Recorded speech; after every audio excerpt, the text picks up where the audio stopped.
Et salut les rôlistes et bienvenue dans cette nouvelle vidéo où je m'attaque une nouvelle fois à la gamme des Ombres d'Esteren, cette fois-ci en faisant la revue de l'ouvrage d'Erg volume 1, la campagne éponyme qui se déroule dans la péninsule de Tricasel. Derg, c'est une campagne qui a vu le jour petit à petit en 2012 via plusieurs volumes ou plusieurs fascicules, on va dire, des ouvrages à couverture souple. Il y a eu plusieurs années avant que tous ces ouvrages ne sortent, et pour l'instant, on en est à 4 ouvrages regroupés en un volume, le volume 1, et le volume 2 va bientôt être en financement participatif cette année, au mois d'avril 2024, si tout se passe bien, et va s'appeler Derg Élégie, et va clore la campagne d'Erg, ainsi que la première partie des ouvrages d'Esteren, qui aura mis 10-12 ans à sortir, avec une bonne dizaine ou douzaine d'ouvrages. Derg, donc 4 ouvrages, 4 épisodes, on va dire, regroupés en un volume. L'épisode 2 était sorti avec l'album d'Erg, qui est très utile pour employer les musiques et les ambiances liées à cette campagne. Là, on voit les 4 couvertures de première page des 4 volumes. Et donc, Derg, on peut aussi noter qu'il y a eu plus récemment, entre 2019 et 2020, quelque chose comme ça, 2019-2021, un nouveau kit du meneur qui est sorti avec un écran de jeu, une carte de la péninsule, des fiches de suivi de personnages, etc. Et l'écran qui est sorti est, en fait, c'est le kit du meneur d'Erg, puisque l'écran est en lien avec la campagne d'Erg et est dans la même ambiance, dans la même charte graphique que la campagne d'Erg. Dans Derg, qu'est-ce qu'on trouve? En tout cas dans volume 1, on trouve déjà beaucoup d'informations sur le Val de Derg et les alentours. On trouve 4 focus qui sont, j'en parlerai de façon plus détaillée pendant ma revue, des scénarios un petit peu particuliers, et on trouve une troisième partie avec des scénarios supplémentaires, 2 scénarios assez gros, sur quasiment une centaine de pages, 80 ou 90 pages. Ça se répartit comment tout ça? C'est un bel ouvrage de 300 pages et on a 20, 25, 27% d'aide de jeu, principalement via le cadre de jeu qu'est le Val de Derg, mais aussi quelques pages de bestiaire, et on a énormément de scénarios, donc 4 focus qui font la moitié du volume 1 et 2 gros scénarios qui font un quart du volume 1. Donc tout ça, c'est un bel ouvrage de 300 pages, hein. Je vais vous montrer. Moi j'ai la version collector ici. Voilà, donc c'est un beau morceau, et en plus de ça, vous pouvez dénicher les aides de jeu, soit en PDF sur internet, soit en physique avec les versions collector. Et les aides de jeu, c'est un assez gros morceau, hein. Si je mets côte à côte, vous voyez, ici là, de ce côté-là, c'est les aides de jeu, de ce côté-là, c'est Derg. Donc en fait, on a quand même un bon paquet d'aides de jeu, et dans ces aides de jeu, c'est assez intéressant parce qu'en fait, pour les focus, on va pouvoir donner des personnages.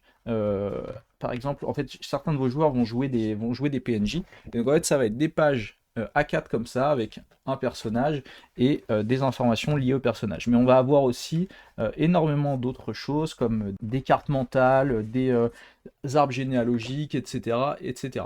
Énormément de matériel trouvable en PDF, normalement il l'indique dans le livre où le trouver sur le portail Esteren, ou en version physique, et je pense qu'il sera sûrement possible durant la campagne de Derg volume 2 de se procurer ces aides de jeu en papier à ce moment-là.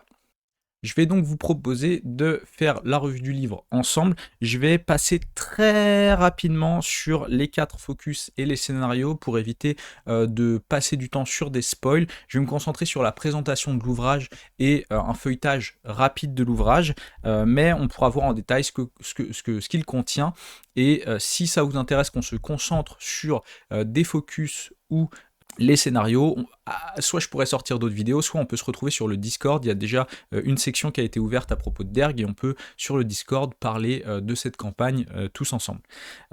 Si vous arrivez dans cette vidéo sans avoir vu d'autres vidéos d'Esteren sur ma chaîne, n'oubliez pas, j'en profite pour un petit rappel, il y a une playlist YouTube avec déjà, celle-là ça va être sûrement la 14e ou 15e vidéo il me semble, sur le thème des Ombres d'Esteren, avec une présentation présentation rapide de l'univers, un one-shot qui avait été joué il y a 2 ans, et la revue de chaque ouvrage de la gamme en détail. Donc ça peut vraiment vous permettre, si vous ne connaissez pas beaucoup la gamme, de rentrer dedans, soit en douceur, soit de façon très détaillée, et de découvrir ce que contiennent les ouvrages des Ombres d'Esteren.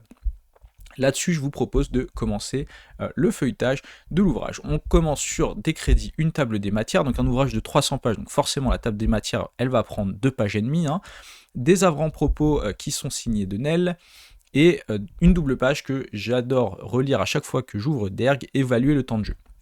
C'est une double page qui explique qu'il faut savoir adapter sa campagne à son temps de jeu, qu'il faut arriver à estimer à quel rythme on va jouer, jusqu'à quand on va vouloir jouer, pour découper les scénarios et découper la campagne de façon intelligente, pour pouvoir arriver au bout de cette campagne et prendre plus ou moins de temps sur les scénarios selon le temps dont on dispose.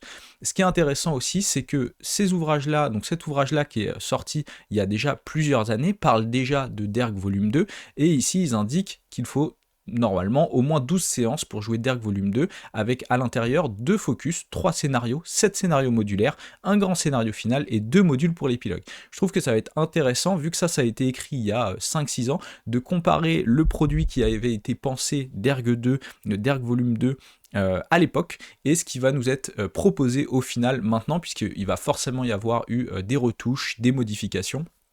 Donc ça va être intéressant de comparer avant-après. Et donc on parle ici de comment lier cette campagne à d'autres scénarios, et notamment les scénarios de prologue, le scénario du monastère de Tuat, mais on peut aussi envisager certains des canevas, ou même les scénarios que l'on trouve dans Occultisme ou Voyage par exemple. Ensuite, on se retrouve sur un prologue de 2 pages, puis on rentre dans la partie 1, Racine, qui va se dérouler des pages 13 à 50 environ, et qui vont expliquer en détail le Val de Derg, le fonctionnement des arcs narratifs et les focus. Alors le Val de Derg, ça va être jusqu'à la page 50, il me semble. Ça, je vais le passer assez vite puisque ça pourrait contenir des spoils, mais donc le Val de Derg, c'est vraiment c'est un personnage à part entière, c'est où va se dérouler la majeure partie de la campagne, en tout cas à l'époque où nos personnages joueurs se retrouvent, puisque, comme je le disais, les focus sont des scénarios un petit peu particuliers qui s'arrêtent sur le passé des personnages. J'y reviendrai plus tard. Donc on va décrire avec beaucoup de détails le Val de Derg, ses alentours. On va faire des références à Lokvarn et à Melwan, qui sont des veaux alentours, mais aussi à Gwydir et à Tugnaholm, mais on va vraiment se concentrer sur le Val de Derg. Ce qui est vraiment intéressant, c'est que Lokvarn a été développé dans Prologue, que Melwan a son propre supplément qui s'appelle Melwan, qui a été aussi développé. Donc en fait, on se rend compte que tout tourne autour de Derg, et qu'avec ces premiers ouvrages, cette dizaine d'ouvrages de la gamme, on a vraiment énormément de matière pour faire jouer à cet endroit-là de la péninsule, et de faire vraiment un monde vivant avec énormément d'informations. On parle de différents lieux, avec à chaque fois une page qui va retracer certains lieux importants. Ensuite, on va se concentrer sur le village, de nouveau des lieux de village, la boutique de Zaïg, etc. Et ensuite, des PNJ importants du village de Derg, avec ensuite les plumes noires, et 4 pages, il me semble, sur une saison hostile, avec des règles optionnelles pour des dégâts de froid, de l'hypothermie, la sensation de froid, parce que forcément on va jouer alors que l'hiver arrive, qui fait de plus en plus froid, et donc on nous propose là quelques pages de game design, de règles supplémentaires pour bien traduire le froid et le risque de réaliser des voyages dans le froid. On arrive, page 52, donc on est toujours dans la partie 1, mais page 52, on arrive dans le chapitre 2 de la partie 1, les arcs narratifs, et là je vais pouvoir rentrer un petit peu plus dans le détail. Donc qu'est-ce que c'est que les arcs narratifs ? La campagne des Ombres d'Esteren a l'ambition de mettre les personnages au cœur de l'histoire. Donc en fait, on introduit ici les arcs narratifs avec des aides de jeu pour intégrer des nouvelles mécaniques de jeu. L'idée des arcs narratifs, c'est que chaque personnage, même je vais dire ça, chaque joueur de la campagne va prendre un ou plusieurs arcs narratifs, et l'objectif de ce joueur lors de la campagne de Derg va être de pousser cet arc narratif un maximum et de l'amener à son terme. Si le personnage joueur devait mourir, le joueur s'engage quand même en fait à continuer dans l'exploration de cet arc narratif et donc devra trouver un autre personnage joueur qui pourra s'intégrer dans le même arc narratif. On a des explications sur la création de personnages avancés avec des propositions supplémentaires en plus de ce qu'il y a dans le livre univers et notamment du fait de l'arc narratif. On parle d'arcs principaux et arcs secondaires dans le sens où il y a des arcs principaux qui sont détaillés de façon très importante dans Derg puisqu'il y a des focus. Chaque arc narratif principal a le droit à son focus d'une 30aine de pages dans le livre et ensuite il y a des arcs secondaires qui sont proposés dans le livre mais qui ne sont pas développés, donc ce sera au meneur de travailler cet arc et de prendre l'exemple des focus existants pour développer un focus similaire sur un arc secondaire. On explique qu'on doit répartir ces arcs narratifs parmi les joueurs et que potentiellement un même joueur peut prendre 2 arcs narratifs s'il le souhaite et dans ce cas là on conseillera plutôt de prendre un arc narratif principal et un arc narratif secondaire par joueur, sauf si on faisait une campagne avec peu de joueurs, par exemple 2 ou 3 joueurs à la table, on pourrait choisir d'avoir 2 arcs narratifs principaux par joueur. Sachant que dans Derg volume 1 il y a 4 arcs narratifs qui ont été développés via 4 focus et que normalement dans Derg volume 2 il y aura 2 arcs narratifs supplémentaires qui seront aussi développés via des focus. Les arcs narratifs principaux qui sont développés dans cet ouvrage sont l'amour, l'éthique, l'adoption et la culpabilité qui sont, comme on le dit ici, inspirés de l'iconologie classique. De base, chaque arc narratif principal est lié par défaut à un personnage pré-tiré du livre 1. Donc il faut voir que ça a été pensé dès le début, que les pré-tirés du livre 1 peuvent tout à fait être repris, réadaptés, pris tel quel ou modifiés pour être joués au cœur de la campagne de Derg via ces arcs narratifs. L'arc narratif de l'amour, on a Eogan, l'arc narratif de l'éthique, on a Finn, l'arc narratif de la culpabilité, on a Adéliane, et l'arc narratif de l'adoption, on a Joris. Donc ces 4 personnages-là peuvent être retrouvés en pré-tiré dans Univers. En arc narratif secondaire, ici, on propose, donc ça veut dire qu'ici, ce qui est intéressant, c'est qu'on n'explique pas quels seront les arcs narratifs principaux de Derg 2. À voir comment ils vont tourner ça, mais j'ai pas l'impression que ce soit proposé ici. Et ensuite, en arc narratif secondaire, ils proposent la vengeance avec Sid, les origines avec les jumelles Tarish, Masha et Myrna, l'ambition avec Arven, qui est peut-être un de mes arcs narratifs préférés, et j'aurais bien aimé que ce soit un arc narratif principal, et l'arc narratif du regret avec Liam. Ensuite, on parle de développer les liens avec les autres personnages, qu'on peut essayer d'avoir des liens concrets avec chacun des PJ autour de la table, des sentiments, une filiation, des liens lors de l'enfance, un même mentor. On voit que dans ces pré-tirés, il y a déjà des choses qui sont proposées, mais bien sûr, on peut tout retravailler avant de commencer cette campagne. Cette campagne n'est pas nécessairement faite avec les pré-tirés d'univers et avec exactement ces mêmes personnages-là. On explique que on doit, grâce aux arcs narratifs et grâce aux focus qui seront joués, chaque PJ devra se retrouver avec un allié et un ennemi, et qu'en fait chaque focus va présenter plusieurs PNJ principaux qui seront réutilisés au cours de la campagne, et que selon comment les focus seront joués, on peut piocher parmi ces PNJ un allié et un ennemi pour le reste de la campagne. On parle d'ardeur et de détermination qui sont 2 nouvelles caractéristiques. L'ardeur, c'est vraiment à quel point le PJ est investi émotionnellement dans son arc narratif et vers le fait de tendre vers le but final de cet arc narratif. L'ardeur, c'est la passion plus la détermination, et la détermination, en fait, c'est des points qui vont être obtenus lors des focus. On explique qu'il y a des avantages que l'on peut obtenir grâce à ces points de détermination obtenus lors des focus. Et ensuite, on nous propose quelques pages pour proposer comment intégrer des personnages préexistants à la campagne de Derg. Comment développer des liens avec Derg, comment se choisir un arc narratif, comment adapter un arc narratif pour qu'il fonctionne avec un personnage préexistant qui a déjà joué, etc. Ensuite, on parle de comment adapter et gérer sa campagne, l'adapter à ses besoins, changer une histoire en adaptant les arcs narratifs, prendre cette campagne comme une source d'inspiration, mais ajouter ses propres scénarios, jouer la campagne en parallèle avec une autre campagne de jeu pour montrer 2 aspects, 2 facettes de la péninsule de Tricazelle, comment utiliser l'historique des PJ pour les mettre au cœur de la campagne, comment faire en sorte d'avoir un groupe hétéroclite avec des croyances différentes, mais un groupe quand même modéré qui peut s'entraider, comment gérer la mort des personnages joueurs alors que chaque joueur est censé incarner un petit peu un arc narratif, tout ça c'est traité ici. Comment faire si le groupe de personnages joueurs est décimé, comment gérer une chronique de campagne, une prise de notes, avec là une proposition de points d'XP gagnés pour les joueurs qui prennent des notes et qui partagent leurs notes avec les autres, comment créer de nouveaux arcs narratifs avec des étapes de création, adapter sa campagne, donner l'occasion aux joueurs de s'impliquer, avec un événement fondateur qui est un petit peu l'origine de l'arc narratif, par exemple une énigme, des sentiments, une disparition, une aspiration, une faute. Étape 2, quelle est la thématique, le nom. Étape 3, les alliés, les ennemis. Étape 4, définir des objectifs, essayer de comprendre comment on va résoudre cet arc narratif pour qu'ensuite le MJ puisse créer des scènes dans le passé du personnage qui amèneront au développement de cet arc narratif. On a ensuite quelques pages sur la conscience règne mais ne gouverne pas.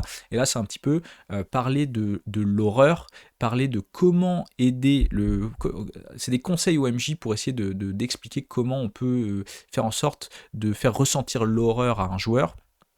Et on parle aussi de contrôler les émotions du personnage, puisque l'horreur peut s'amener via la perte de contrôle. Normalement, dans un jeu de rôle, la plupart du temps, le joueur est maître de son personnage, c'est bien la seule chose qu'il gère, c'est-à-dire qu'il ne va pas, il va rarement créer des choses dans l'univers, à part faire des choix au travers de son personnage.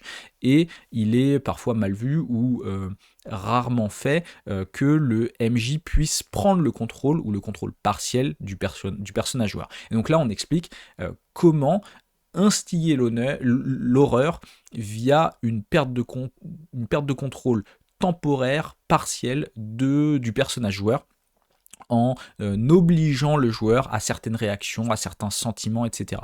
Il y a un risque de dirigisme, donc ils expliquent qu'il faut bien s'accorder entre les joueurs et le MJ, qu'il faut que ce soit un contrat social, que ce soit bien vécu de la part de tout le monde, mais il y a un peu cette idée de dire parfois le MJ, via des jets d'ardeur, via des jets de mise à l'épreuve, le MJ va pousser le personnage joueur dans ses retranchements, le forcer à ressentir des choses ou le forcer à agir de certaines façons du fait de ses jets, et du coup le joueur va sentir un peu qu'il perd pied puisqu'il ne peut pas choisir comment son personnage va réagir, et ça peut instiller une forme d'horreur ou en tout cas une forme de stress et une forme d'inconnu.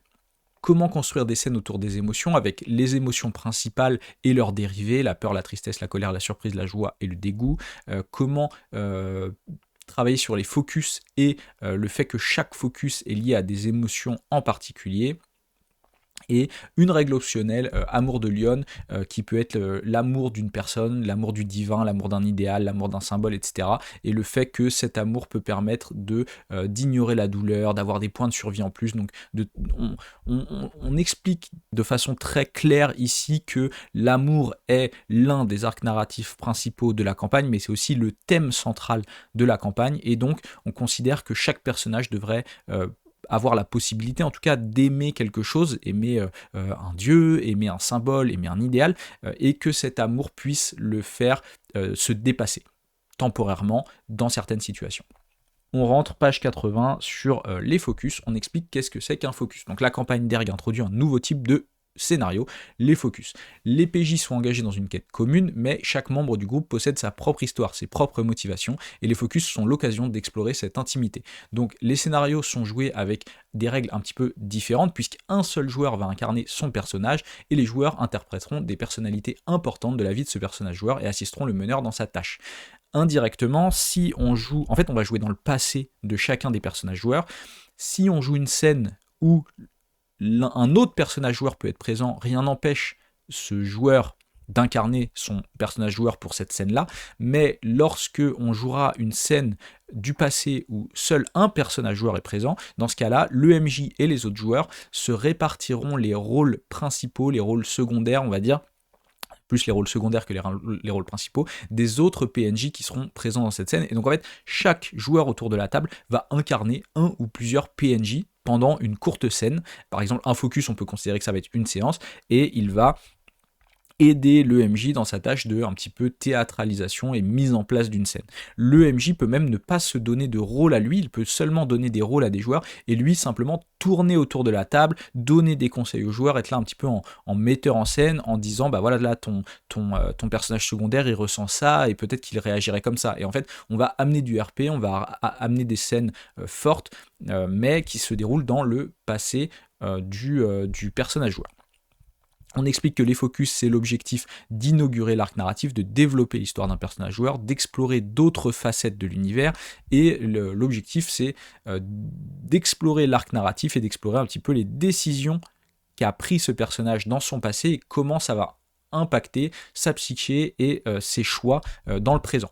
On pourra lors de ces focus, gagner des points de détermination, gagner des points d'expérience, etc., etc. Donc on explique qu'on va répartir il y a un premier rôle, le PJ présent dans la scène, lui il va jouer son personnage, et ensuite il y a des seconds rôles qui sont des PNJ importants. Ces seconds rôles, le MJ va faire un casting, en fait il va donner les seconds rôles à chacun de ses joueurs, et c'est là, je retourne en fait sur ce que je vous montrais, on a des feuilles comme ça dans les aides de jeu. En fait, on va pouvoir donner à chaque fois une feuille A4 qui est un second rôle à chaque joueur et lui dire bah voilà, toi tu lis ça, tu sais qui t'es pour la séance aujourd'hui et quand je dis que telle personne est présente dans la scène, bah c'est toi et c'est toi qui le joues. Et ensuite il y a des figurants, des suiveurs, des personnages prétirés, des habitants du Val de Derg, etc. Et les figurants en fait on les fait vraiment à la volée, c'est-à-dire qu'à un moment on dit bah là il y a un forgeron, je sais pas qui, un marchand qui arrive de moindre importance et d'un coup hop il y a un joueur qui va dire bah moi je veux bien l'incarner, ou il y a le MJ qui va l'incarner selon voilà s'il est là pour 5 minutes, on va faire tourner, enfin on va pas forcément prévoir ce que chacun va jouer exactement, on va simplement donner des seconds rôles et ensuite les figurants on va adapter. Comment est-ce que fonctionne un focus? On va isoler le premier rôle, on va le sortir de la pièce, on va se retrouver avec tous les autres joueurs, on va présenter les seconds rôles, faire un casting ou en tout cas donner les seconds rôles aux différents joueurs. Ça peut être selon ce que les joueurs ont envie d'incarner, mais ça peut aussi être le MJ qui a envie de pousser dans ses retranchements un joueur ou qui a envie de s'assurer qu'un premier rôle soit bien joué par un personnage où il se dit ah bah celui-là dans une campagne précédente il a joué un personnage similaire donc je me dis qu'il va pas avoir de mal à l'incarner, etc. Et ensuite les seconds rôles, ils vont les joueurs autour de la table vont s'imprégner de ces seconds rôles, les lire et ils incarneront les seconds rôles durant tout le focus. Les figurants, le meneur il va décrire rapidement quand est-ce qu'il y aura des figurants, qui ils sont, etc. Et donc les joueurs pourront interpréter à la volée ces figurants.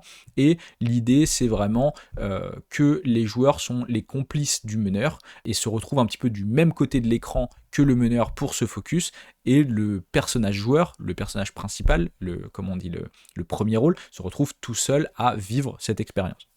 On sait que ça peut être potentiellement difficile de ne pas jouer son personnage pendant beaucoup de séances, et donc si par exemple on a 4 joueurs autour de la table avec 4 focus, ça veut dire que chaque joueur va incarner des seconds rôles et des figurants pendant 3 séances, donc il ne faut pas hésiter à essayer de retravailler la campagne et jouer des scènes où parfois les autres joueurs ont l'occasion de jouer en second rôle leur propre personnage, c'est une première chose, et une deuxième chose, on peut plus ou moins étendre ses focus, il y a même certains focus où ils disent ce focus peut se transformer en une mini-campagne, ou alors on peut essayer de jouer des focus en 2 heures de jeu. Donc voilà, c'est selon l'impact qu'on veut traduire sur chacun de ces passés. Et ensuite, on a des questions autour des focus. Ça, c'est intéressant parce que les focus, c'est quand même quelque chose d'assez nouveau. Et donc, dans la pratique, les focus ils présentent des atouts mais aussi des difficultés par rapport à des scénarios classiques, et donc ils se sont posé des questions en écrivant ce livre. Ils se sont dit bah voilà, il n'y a qu'un PJ au cœur de l'histoire, quelles sont les difficultés, donc est-ce que par exemple si un de mes joueurs ne désire pas incarner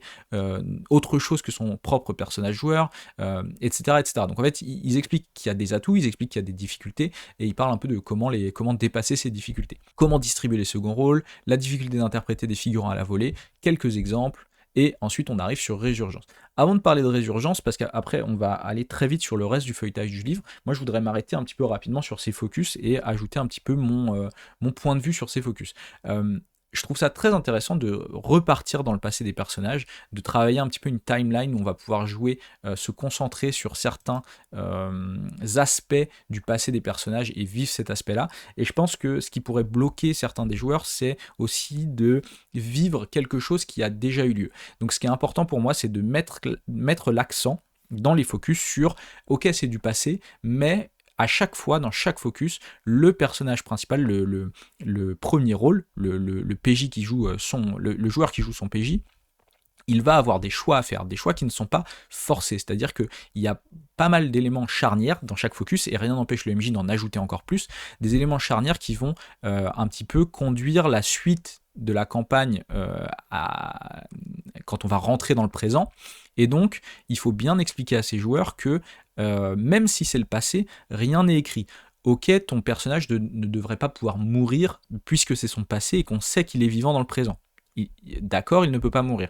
Mais il y a énormément de choix qu'il va pouvoir faire qui vont influer le présent, lui faire des alliés, lui faire des ennemis, potentiellement lui permettre d'obtenir des informations qu'il aura dans le présent ou qu'il n'aura pas dans le présent, mais aussi par exemple si on joue un combat dangereux dans un focus qui est dans le passé, eh bien moi ce que j'aurais tendance à faire c'est de dire à mes joueurs, là oui ton personnage il peut pas mourir, mais par contre s'il arrive à 0 PV ou qu'il perd le combat ou je sais pas quoi, eh ben il aura peut-être une séquelle, il aura peut-être une blessure, donc potentiellement on pourrait même jouer des avantages ou des défauts, donner des avantages ou des défauts à nos joueurs selon ce qui s'est passé dans le focus. Quelqu'un qui arrive à 0 PV parce qu'il a joué son personnage de façon un petit peu avec des prises de risque importantes parce qu'il se dit c'est le passé, il peut rien m'arriver, j'aurais tendance à, s'il arrive à 0 PV, faire en sorte qu'il y ait une intervention d'un autre personnage qui fasse qu'il ne meure pas, qu'il survive, mais que ça se traduise par peut-être une phobie ou une blessure qui lui enlève, qui lui met un malus dans certaines situations, ou des points un trauma, des points de santé mentale en moins, etc., etc. Donc il faut vraiment voir ces focus comme rentrer dans le détail de scènes qui sont le passé des joueurs, mais des scènes qui, même si elles sont le passé, contiennent une part d'imprévu, d'aléatoire, qui vont influer sur le reste de la campagne. Et c'est comme ça qu'on va rendre les focus intéressants et qu'on va immerger les joueurs dans ces focus. C'est même intéressant parce que les autres joueurs autour de la table incarnent d'autres PNJ et peuvent du coup selon ces PNJ mettre des bâtons dans les roues du premier rôle ou aider le premier rôle. Donc ça peut amener des dynamiques assez intéressantes.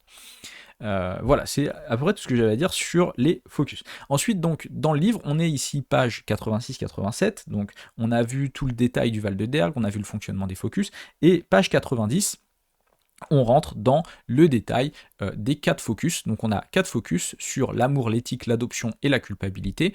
Chacun de ces focus font une trentaine de pages et se concentrent sur le passé d'un personnage. Donc on a d'abord Gaol d'amour et de fureur qui se base sur plutôt Eogan avec un focus centré sur l'arc narratif de l'amour qui fait à peu près 30 pages jusqu'à la page 117, je ne vais pas rentrer dans le détail, donc ça fait 27 pages. Ensuite on a Modanhan, un monde meilleur qui est le focus centré sur l'éthique, de page 118 à page 143, donc un focus qui fait 25 pages. Ensuite on a MacTogail, l'héritage de la rose, qui est centré sur l'adoption, page 144 à 177 qui fait 33 pages. Donc un très gros focus, hein. Et ensuite on a le chapitre 4 concentré sur l'arc narratif de la culpabilité, page 178 à 209 qui fait 31 pages avec le personnage Adéliane. Coir, l'enfant de la rivière, voilà. Donc 31 pages jusqu'à la page 209. Voilà. Donc là on a 4 focus. C'est quand même une grosse partie du bouquin, hein.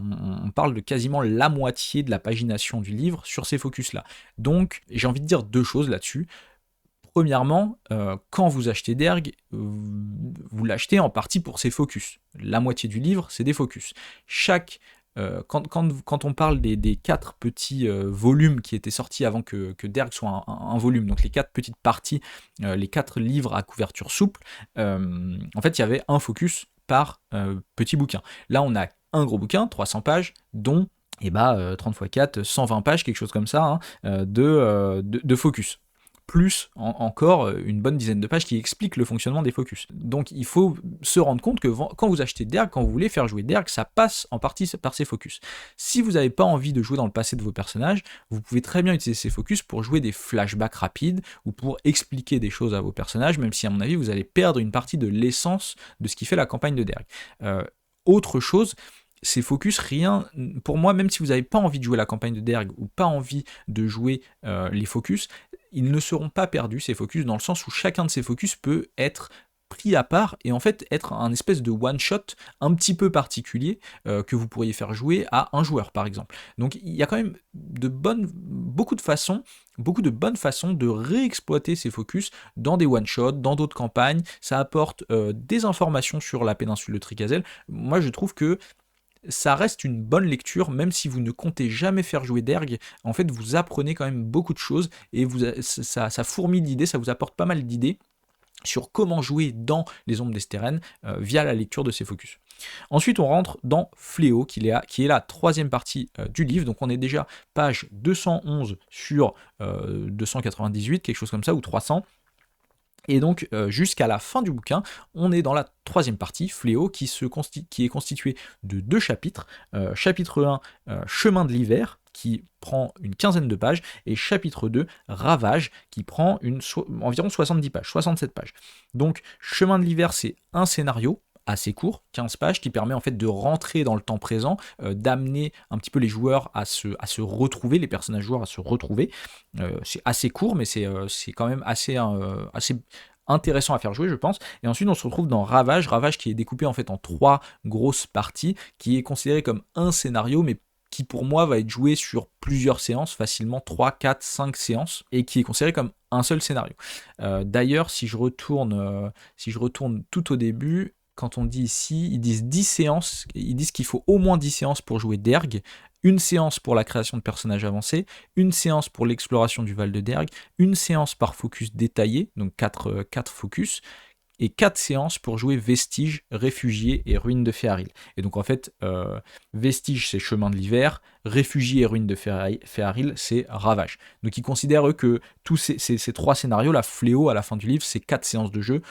Pour moi, ça se joue en 3-4 séances. 3-4 séances de 4 heures, ça doit être faisable, mais 5, 6, 7 séances de 2-3 heures, c'est aussi une bonne 25 heures, je pense. Donc on se retrouve dans Fléau avec premier scénario, Chemin de l'hiver, une quinzaine de pages qui parle de vestiges avec différents actes. Ce qui est intéressant là-dessus, donc on a un bestiaire à la fin, 2 bestiaires même, on a un féon et les loups. Et ce qui est intéressant sur ce scénario de 15 pages, c'est qu'il le propose de 2 façons. Vous pouvez le faire jouer à vos personnages quand ils reviennent dans le Val et qu'ils se retrouvent, ou vous pouvez aussi le faire jouer à l'occasion d'un focus en flashback, quelque chose comme ça, lorsque vos personnages joueurs sont encore enfants. Donc 2 façons de l'aborder, et ça apporte pas mal de possibilités. Moi j'aurais presque tendance à dire que ce scénario, si vous avez l'occasion de le caser de façon intéressante lors d'un focus ou lors d'un flashback, faites-le, et sinon vous avez toujours l'opportunité de l'insérer dans la narration, dans le présent, lorsque vos personnages se retrouvent.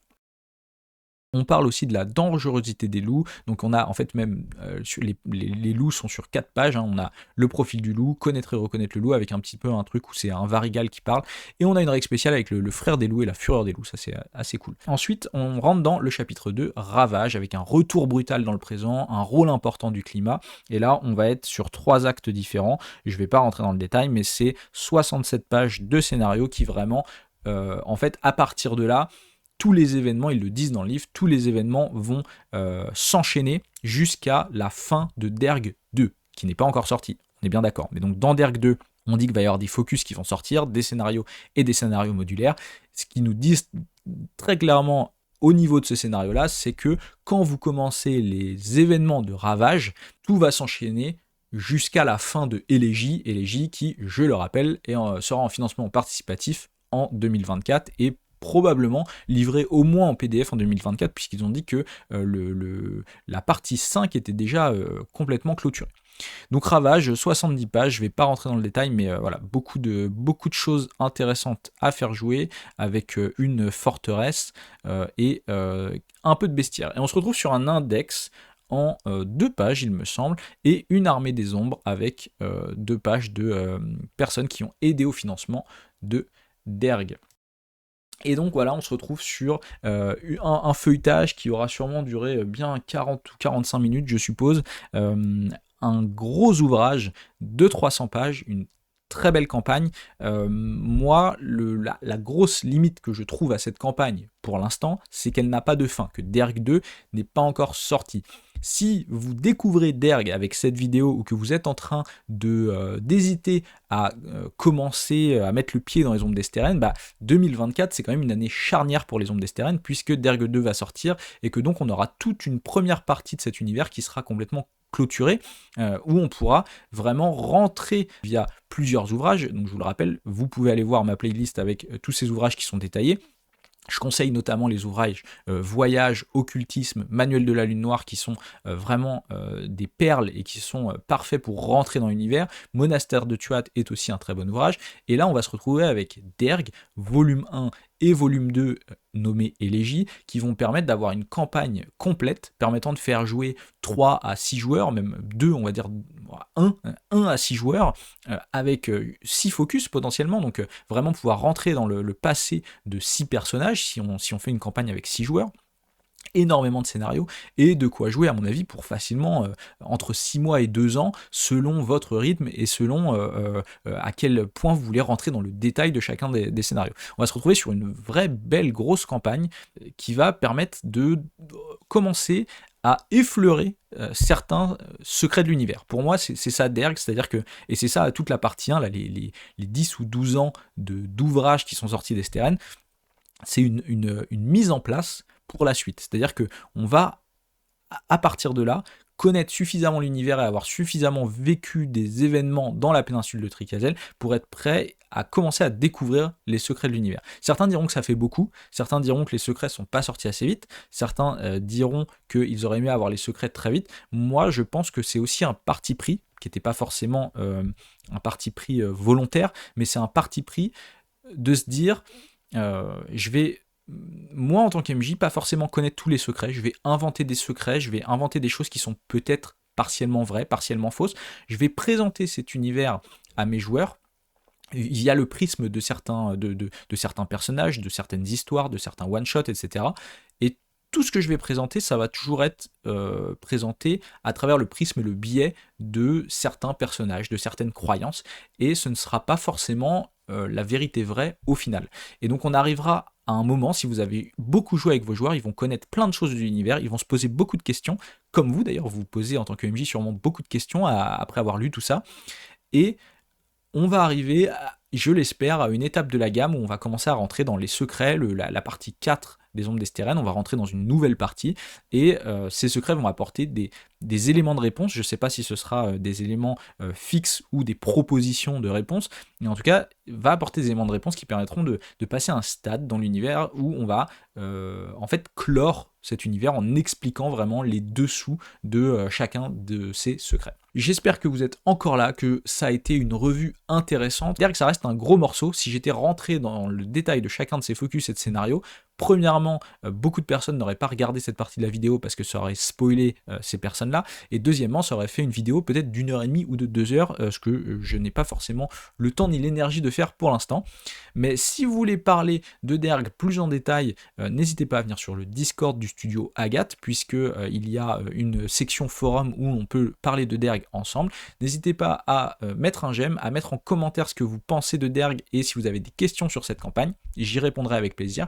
Et si vous souhaitez que je rentre plus dans le détail de certains éléments de l'univers des ombres d'Esteren, que ce soit un focus en particulier, un scénario en particulier, ou je sais pas moi, les chevaliers île de Rhin, ou les Varigots, etc., n'hésitez pas à le dire en commentaire, dites-moi ce que vous voudriez apprendre ou ce que vous voudriez découvrir des ombres d'Esteren, s'il y a des éléments spécifiques que vous aimeriez bien que je traite dans une vidéo. Moi en tout cas j'ai vraiment pris plaisir à faire toute cette revue de chaque ouvrage d'Esteren. C'est quelque chose que je voulais faire depuis déjà 2 ans, que j'ai enfin attaqué cette année. Je suis content d'arriver au bout avec Derg. Peut-être que quand je recevrai Derg 2, j'aurai l'occasion de faire une vidéo similaire pour Derg 2. En attendant, je vous remercie de m'avoir suivi jusque-là. Je vous dis bon jeu et à bientôt.